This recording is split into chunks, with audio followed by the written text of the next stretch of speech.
ఈ కార్యక్రమానికి ముఖ్య అతిథిగా వచ్చిన తెలంగాణ రాష్ట్ర ముఖ్యమంత్రి గారు రేవంత్ రెడ్డి గారికి,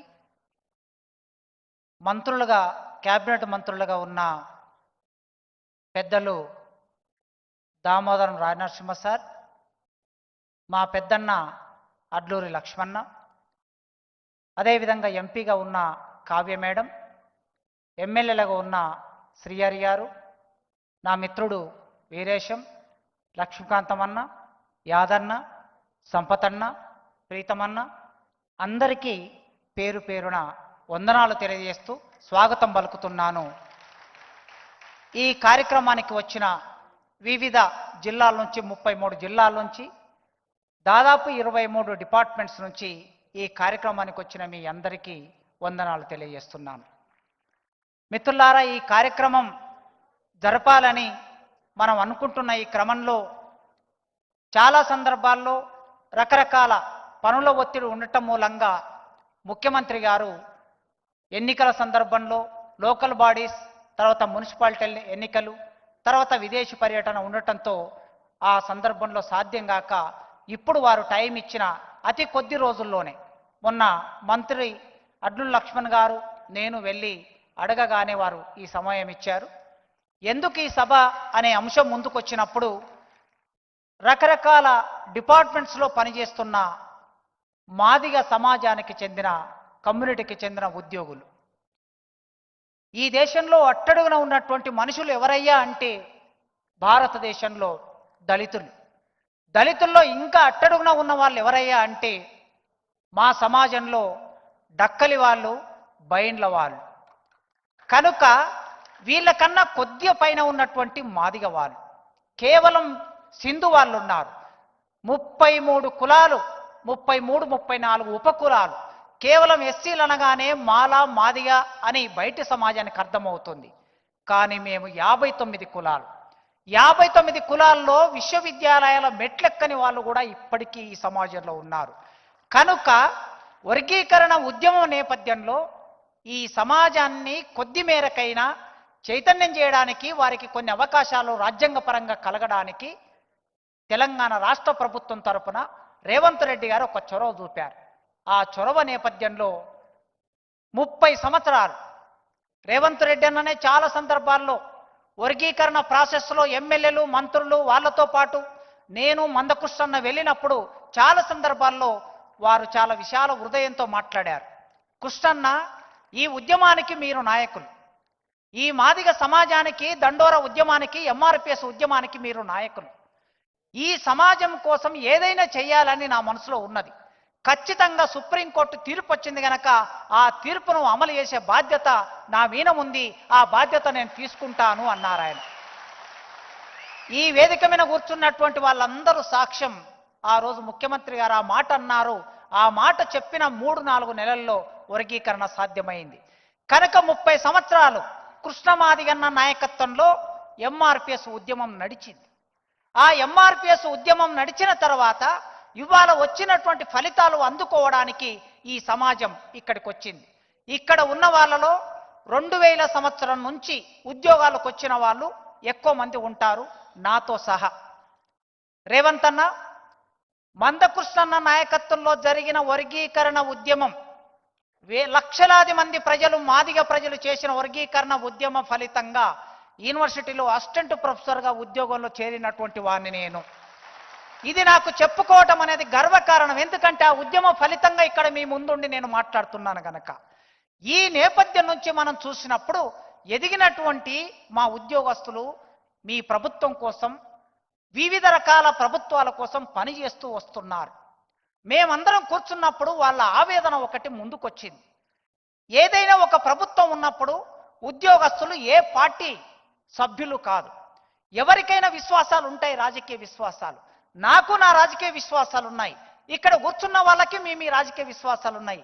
ఏ విశ్వాసాలున్నా ప్రభుత్వం కోసం, ప్రజల కోసం చిత్తశుద్ధిగా పనిచేసే బాధ్యత మా అందరి మీద ఉన్నది. ఆ పని మేమందరం చేస్తూ ఉంటాం. కానీ ఏమైనా సమస్యలు వచ్చినప్పుడు మేము ప్రభుత్వం వరకు చేరుకోవాలంటే, మంత్రుల వరకు చేరుకోవాలంటే, అధికారుల వరకు చేరుకోవాలంటే మాకు ఒక లైజనింగ్ చేసే మనుషులు లేని ఒకానొక సమస్యని మేము ఎదుర్కొంటున్నాం. అందుకే అలాంటి మీ ప్రభుత్వంలో కూడా అలాంటి సమస్య ఉండకూడదని మేము కోరుకుంటున్నాం. ఒక డిపార్ట్మెంట్కు సంబంధించిన ఒక ఎంప్లాయీ నాయకుడు, ఉద్యోగ సంఘం నాయకుడు, లేకపోతే ఒక ఆఫీసర్ మీ దగ్గరికి రావడానికి మాకు ఒక సులభమైన మార్గం ఉండాలని మేము కోరుకుంటున్నాం. మా సమస్య చెప్పుకోవటం, అసలు సమస్య పరిష్కారం అవుతుందా కాదనే తర్వాత సంగతి. కనీసం సమస్య చెప్పుకుంటే మా కడుపులో ఉన్న బాధంతా బయటికి వస్తుంది. ఆ చెప్పుకునే ఒక అవకాశం ఉండాలని ఇక్కడున్న ఈ వేలాది మంది ఉద్యోగస్తులు కోరుకుంటున్నారు. ఈ క్రమంలో చిన్న చిన్న విషయాలన్నా మీరు వర్గీకరణ చేశారు. దామోదర్ సార్ వేదిక మీద ఉన్నారు, వారు ఆరోగ్య శాఖ మంత్రిగా ఉన్నారు. బుడగజంగం నుంచి, సింధు వాళ్ళ నుంచి, మోచి వాళ్ళ నుంచి, లేదా బైండ్ల వాళ్ళ నుంచి ఎంతమంది డాక్టర్లు అయ్యారో సార్ దగ్గర డాటా ఉన్నది, ప్రభుత్వం దగ్గర డాటా ఉన్నది. వర్గీకరణ వల్ల సీట్లు పెరిగాయి, వర్గీకరణ వలన ఉద్యోగాలు కూడా కొన్ని వచ్చాయి. కానీ వర్గీకరణ జీవో ప్రమోషన్లకు ఇంప్లిమెంట్ కాకపోవటం మూలంగా ఇంతమంది మేము ప్రమోషన్లు పొందలేని పరిస్థితి ఒకటి ఉన్నది.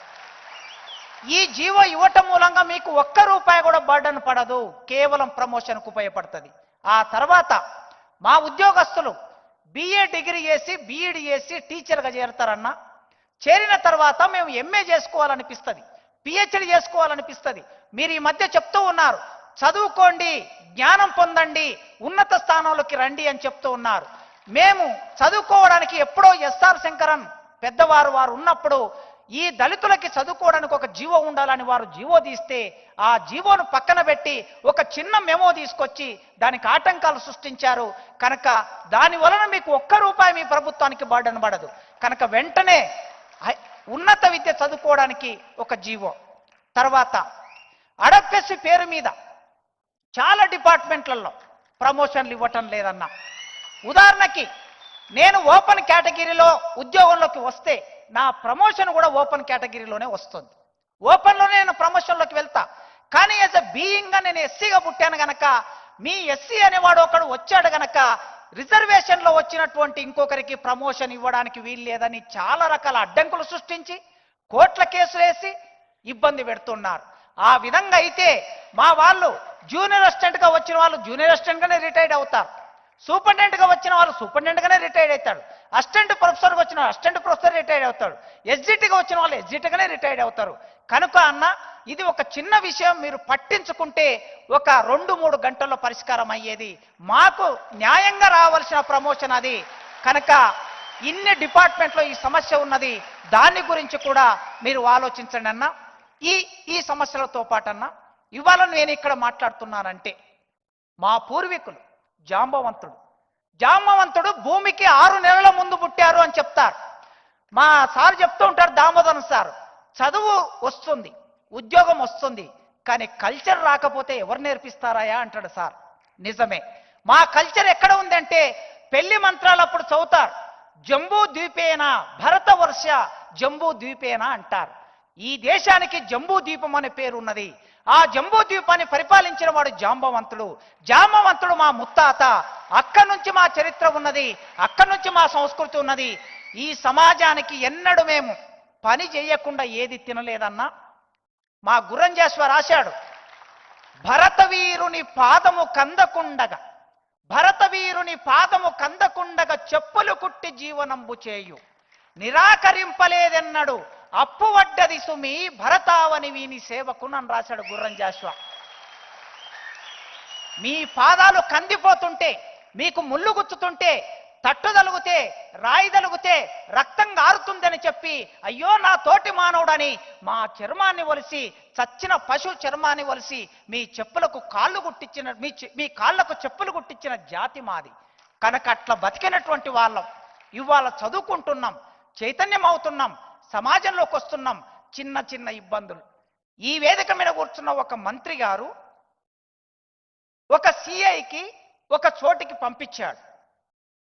ఆ సిఐ అక్కడ చేరకుండా అక్కడ ఉన్న ఒక అగ్రకులం ఆయన ఆపేశాడు. ఇది మా పరిస్థితి ఇలా ఉన్నది. నేను సత్యం చెప్తున్నందుకు మీరేమనుకోవచ్చు అంటే వివక్ష అనేటటువంటిది ద్రవీభవించి ఉంటుంది, ఘనస్థితిలో కనిపించదు. ఈ పేపర్ మీకు ఇట్లా చూస్తే ఇది కనిపిస్తుంది, కానీ ద్రవస్థితిలో ఉన్న కులం కనిపించదు ఈ దేశంలో. ఈ ద్రవస్థితిలో ఉన్న కులం అందరికీ అర్థం కాదు, సామాన్యంగా మీకు అర్థమవుతుంది ముఖ్యమంత్రిగా. ఎందుకు అంటే మీరు రెడ్డి సామాజిక వర్గంలో పుట్టారు, మేము గూటన్ రెడ్డులుగా మేము పుట్టాము.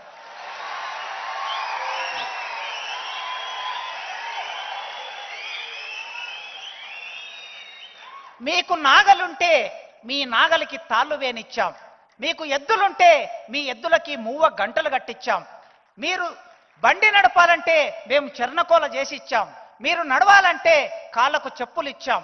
ఇట్లా మీ వ్యవసాయంతో మా జీవితం ముడిపడి ఉంది. ఇది ఉత్పత్తి క్రమంలో ఉన్న జీవితం.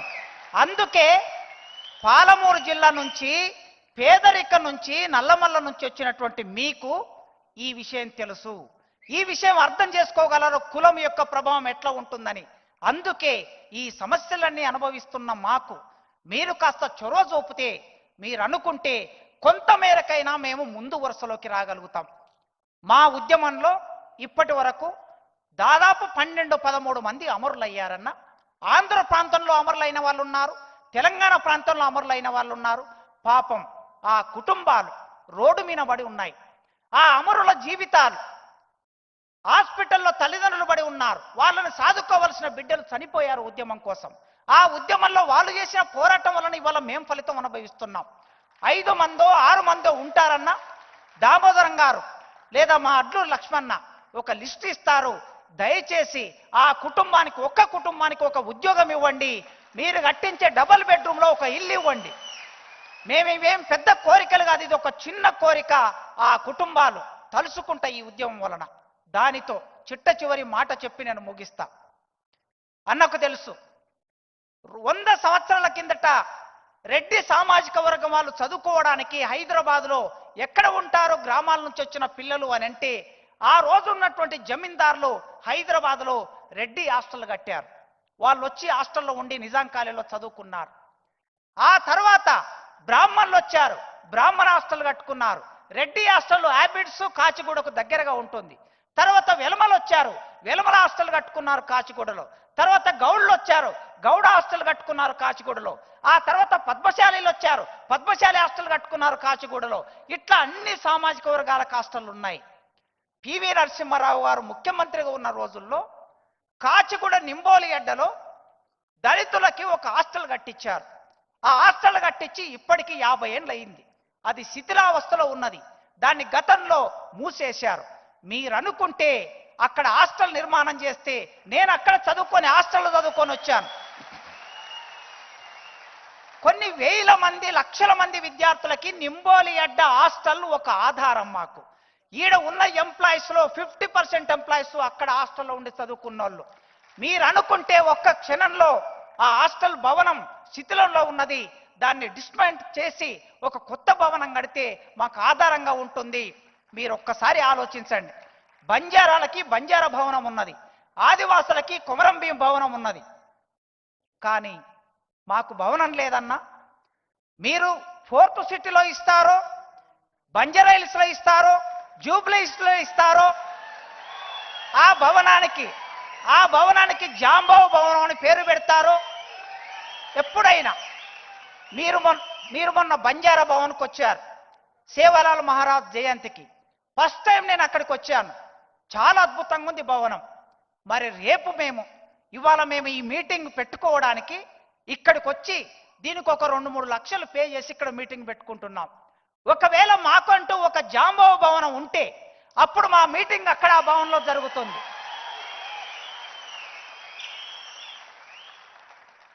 ఈ కొన్ని విషయాలు మీకు తెలిసిన విషయాలే. మీ సందర్భంలో ఇంత పెద్ద ప్రభుత్వాన్ని నడుపుతున్నారు గనక, మీరు ఈ ప్రభుత్వంలో అనేక విషయాలు ఉంటాయి గనక ఇవి మీ దృష్టికి తీసుకొచ్చాను. అన్న, చాలా వేదికల్లో కాసిం గారు చదువుకున్నారు, ప్రొఫెసర్ అయ్యారు, ఆయనకు భూమి ఉందో లేదో నాకు తెలియదు అన్నారు సార్. ఇప్పుడు చెప్తున్నా, మా తాతకి నిజాం ప్రభుత్వం కాలంలో 3 ఎకరాల భూమి ఇచ్చారు, రాళ్ళు రప్పలు గుట్టలు. అది అసైన్ ల్యాండ్ అని మా నాన్న పేరు విన పట్టా అయింది. కానీ గత 10-15 సంవత్సరాలుగా మాకు ప్రభుత్వాలు ఇచ్చిన మాన్యం భూములు, అసైన్డ్ భూములని రకరకాల పేర్ల మీద లాగేసుకొని మా గ్రామంలో రైతు వేదిక కట్టాలంటే మాలమాదిగొల్ల భూములు గుర్తొస్తాయి. మా గ్రామాల్లో శ్మశాన వాటిక కట్టాలంటే మాలమాదిగొల్ల భూములు గుర్తొస్తాయి. మా గ్రామాల్లో పార్కులు కట్టాలంటే మాలమాదిగొల్ల భూములు గుర్తొస్తాయి. ఇవి అసైన్డ్ భూములు. అన్న, అసైన్డ్ భూములే మాకున్న ఏకైక ఆధారం. నా గ్రామంలో స్వయంగా నా అంబట్పల్లి గ్రామంలో మా వాళ్ళు చచ్చిపోతే వాళ్ళని పూడ్చిపెట్టడానికి శ్మశానం లేదు. అసైన్డ్ భూములుంటే కనీసం చనిపోయినప్పుడు వెళ్ళి వాళ్ళని అక్కడ పాతి పెట్టుకుంటారు. దయచేసి మా అసైన్డ్ భూముల జోలికి రాకుండా మీ ప్రభుత్వానికి ఒక సమాచారాన్ని ఇవ్వండి, వాటికి పట్టాలు ఇవ్వండి. రాజేందర్ అన్న ఇక్కడ కూర్చొని ఇట్లా అంటున్నాడు. రాజేందర్ అన్న ప్రభుత్వ కాలంలో ఎప్పుడెప్పుడో మాకు లిడ్ క్యాప్ భూములు కొన్ని వేల ఎకరాల భూములు ఇచ్చారు. రాజశేఖర్ రెడ్డి గారు అనుకుంటా, మీ ప్రభుత్వ ముఖ్యమంత్రి రాజశేఖర్ రెడ్డి గారే లిడ్ క్యాప్ భూములు ఇచ్చి ఆ భూముల్లో లెదర్ పార్కులు పెట్టి దానికి ఒక యంత్రాంగాన్ని ఏర్పాటు చేసి దాన్ని అమలు చేశారు. కానీ లిడ్ క్యాప్ భూములు